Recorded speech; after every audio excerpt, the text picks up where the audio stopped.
Nagmakaawa si Esau na basbasan din siya. Pagkatapos basbasan ni Isaac si Jacob, lumakad agad si Jacob. Kaalis lang niya ay dumating naman agad si Esau mula sa pangangasok.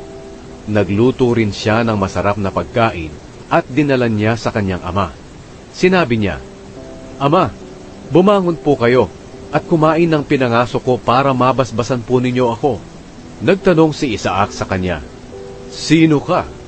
Sumagot siya, "Ako po si Esau, ang panganay niyong anak." Nang marinig ito ni Isaac, nanginig siya at sinabi, "Sino kaya ang unang nangaso at nagdala rito sa akin ng pagkain? Katatapos ko lang kainin iyon nang dumating ka. Ibinigay ko na sa kanya ang aking basbas at hindi ko na iyon mababawi." Pagkarinig nito ni Esau, umiyak siya ng labis. Sinabi niya, "Ama, basbasan niyo rin po ako." Pero sumagot si Isaac, "Niloko ako ng nakababatang kapatid mo at nakuha na niya ang basbas ko na para sana sa iyo." Sinabi ni Esau, "Pangalawang beses na ito na niloko niya ako. Kaya pala Jacob ang pangalan niya.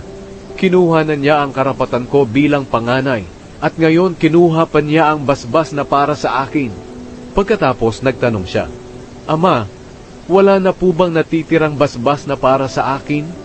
Sumagot si Isaac, "Ginawa ko na siya na maging iyong amo, at ginawa ko rin ang lahat ng kamag-anak niya na maging mga alipin niya. Ibinigay ko na sa kanya ang saganang pagkain at inumin. Kaya ano pa ang maibibigay ko para sa iyo, anak?" Nagmakaawa pa si Esau sa kanyang ama. "Ama, wala na po bang kahit isang basbas?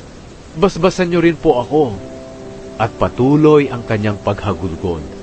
Sinabi ni Isaac sa kanya, "Hindi aani ng sagana ang lupaing titirhan mo, at palagi itong walang hamog na biyaya ng Diyos. Palagi kang makikipaglaban, at maglilingkod ka sa iyong kapatid. Pero kung lalaban ka sa kanya, makakalaya ka sa kanyang kapangyarihan." Kinapuutan ni Esau si Jacob dahil sa basbas na ibinigay ng kanyang ama kay Jacob. Sinabi ni Esau sa kanyang sarili, "Malapit nang mamatay si ama. Kapag namatay na siya, papatayin ko si Jacob." Pero nabalitaan ni Rebeka ang balak ni Esau, kaya ipinatawag niya si Jacob at sinabi, "Ang kuya mong si Esau ay balak kang patayin para mawala ang galit niya sa iyo. Kaya makinig ka sa sasabihin ko. Tumakas ka at pumunta sa Haran, doon sa kapatid kong si Laban. Doon ka muna hanggang mawala ang galit ng iyong kuya, at makalimutan na niya ang iyong ginawa sa kanya. Ipapasundo na lang kita roon kapag hindi na siya galit sa iyo. Hindi ko hahayaang mawala kayong dalawa sa akin. Baka isang araw magpatayan kayo."